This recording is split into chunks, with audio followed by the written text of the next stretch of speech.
So keeping to our theme of having a conversation with emerging talent in the channel, we caught up with Dan Creasey at Panasonic Toughbook. It was a fun and entertaining conversation, and we cover topics like his LinkedIn content, which if you follow him, you'll know is refreshing. But inevitably, we also discussed COVID and the impact on his young family. But also where Panasonic Toughbook have stepped in. It's a fun 10 minutes, so grab yourself a coffee and have a watch. So here we are then, and we are delighted to be joined today by Dan Creasey at Panasonic Toughbook. Hi, Dan. Hi, Matt. Great hair. Good start, mate. Good start. Dan, you know, this is our second interview, and we've already amassed about 4 million followers on subscribers on YouTube. So I think it's important that we tell the masses who you are, a bit about yourself, please, job title, that kind of stuff. Okay, so I'm Dan Creasey for Panasonic Toughbook, and I look after the UK marketing for Toughbook as well as this European vertical role as well at the same time. Dan, you have a profile on LinkedIn which stands out against a lot of the other content that we see and enjoy on LinkedIn. You layer your personality over an enormous amount of commercial content.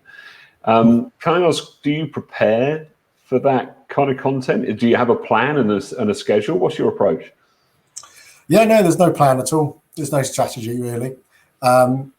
Tends to just be what comes to my mind. So the other day I did one where I read out the spec sheet for a Toughbook. Came to my mind and I did it. So yeah, I don't really plan it. I just sort of do it and then worry about it later. Probably not the best approach, but that's what I do. Let's talk about you reading out the spec sheets. For anybody who hasn't seen that, I encourage you to do so. I can't believe I'm telling people to go into your feed and watch you read out a spec sheet. But what a way to get across, let's be honest, pretty dry content. Yeah.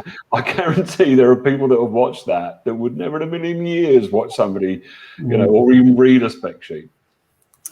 Yeah, it was an interesting one. I don't know how it came to me. I just thought, let's do something easy. A lot of the stuff I do is try and do. Obviously, some of it has quite big sort of production values, like some of the videos. You know, that's good few months of planning and budget. Well, you managed to rope in Taylor Swift one time. Yeah, got her involved, so that took up a lot of the marketing budget. So there's not a lot to spend this year. But yeah, it's I don't know. Sometimes I don't know why I do some of these things. But I think a lot of the time I just think it's funny and stupid, so I just sort of do it. That's my strategy. You're obviously able to post within reason pretty much what you want. So I'm presuming from that your bosses at Panasonic Toughbook are pretty happy with the content. No, they ask me to stop all the time. But well, actually, I think speaking to other people as well who work at sort of big brands like this, they often are very restricting what they can do. And I think a lot of companies wouldn't allow me to do a lot of this stuff. But no, they embrace it, really. Your name on LinkedIn is synonymous with the bonsai tree. And for those that haven't seen the content around bonsai, can you please go into some detail about that? Yeah, well, we were doing, we do these factory tours, these virtual factory tours from Panasonic, where we take them around the Toughbook factory and show customers how the device is made and all that. And I always like to send a little pack out to the people who are joining to make them feel like they're going to Japan, they're traveling somewhere. So, you know, there's a few snacks. And this time we decided to send bonsai trees. But I over-ordered on bonsai trees, so I had a few left. So I was just like on social media, like, hey, anyone want a bonsai? And then like 350 people said they want a bonsai. So it was, yeah, I didn't know they were so popular. Dan, you know, at the risk of sounding like a fanboy, I love your content, and I think plenty of other people do. And I think it's positive, and it's a warmth that comes out of LinkedIn on a regular basis. I mean, the reason I do it is that it shows the personality of the people behind Panasonic, and it shows that we are approachable. You can come talk to us. We're just like you, almost. I mean, probably not quite like me. I don't think anyone wants to be quite like me, but that you can come to us and talk to us, and that we're open and we have similar senses of humour potentially.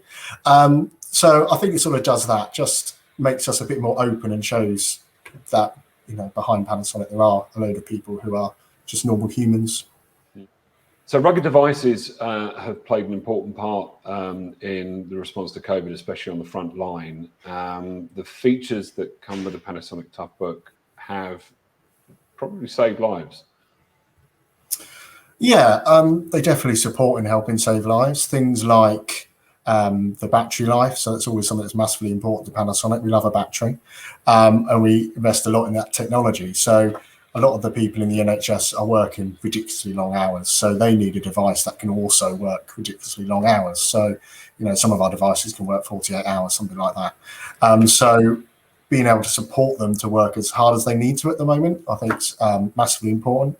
And the other area, connectivity. So, an ambulance might need to go into the middle of the Shetlands or somewhere, but still be able to connect to that EPR system, because without that data, it's very difficult to know how to respond to someone's injury, whether they're allergic to something, what their medical history is. And again, connectivity is a big thing within Panasonic, and we invest a lot in the research on that. So, yeah, I think our technology has probably helped a little bit in saving lives. I think a lot of it will obviously go down to the paramedics, but we do help support them, I think, doing their job. So, Dan, we were first introduced to each other via our good friends at CI Distribution, John Atherton and Katie Leong. That demonstrated to me your involvement in the channel, how positive it is. What are your ambitions in that space? Well, I generally just love doing channel marketing because I love working with all the resellers. They're always really enthusiastic, and I get to do things that I perhaps would never do with end user marketing. Get to be a bit more creative, a bit more bold. So I always enjoy doing it, and the response we get is always awesome. All our partners and our resellers, they tend to really get involved with what we do. So last year we did a battle royale between resellers where they were battling each other to get points, and they all enjoyed that. Year before that, I was driving around the country, and I think what was the hottest summer in the world in a Luton van, going around doing tough challenges. So, and they all got involved, and I always really enjoy that about working with the channel. It was really tell me about one of the challenges. What do we have? We had holding out an old Toughbook. I think we had like a 20-year-old Toughbook that probably weighed a ton. We had to hold it out. And I sort of assumed people wouldn't really be up for it, but people were getting really into it. I can't remember who it was, but he had his headphones in, and I think he had some sort of rock and roll music going, and he was there for about 3 minutes. And so I love that. I love the enthusiasm and the passion and how they get involved in this stuff. Dan, you've got a young family. What's been the impact of COVID for you? What's been your experience as a family unit?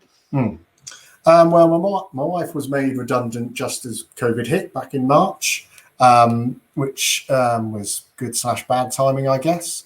The good side, she was able to look after the kids while they were not in school or not in nursery and things like that. But what she did in the last couple of months is actually start her own business, and it's doing really well, actually. Neil Panda Software, if anyone's interested. She's had a lot of help from some marketing guys, so I think that helped a lot. But she's done amazing doing that around looking after the kids as well, because obviously I'm working or attempting to work upstairs most of the time, and then she's got these 2 young kids screaming and shouting with nowhere to take them. So she's done incredibly well doing the homeschooling, as well as starting a business, as well as having to deal with me existing in that same house, which is incredibly difficult, as you can imagine, Matt. So it's probably been more stressful on her, to be honest, than me, because doing my job is the same as it was before COVID, essentially. I'm just in a different location. Sometimes I have a naked child come on a Zoom call. So it's not been a massive impact on me, but more her, definitely. Dan, thanks so much for giving us some time today to talk through your experience with Panasonic Toughbook and with the impact of COVID on your family. Fascinating to hear what how you've reacted to that, and also your experience in the channel broadly, especially your LinkedIn content, which I'm sure we'll all continue to enjoy. So thanks very much indeed.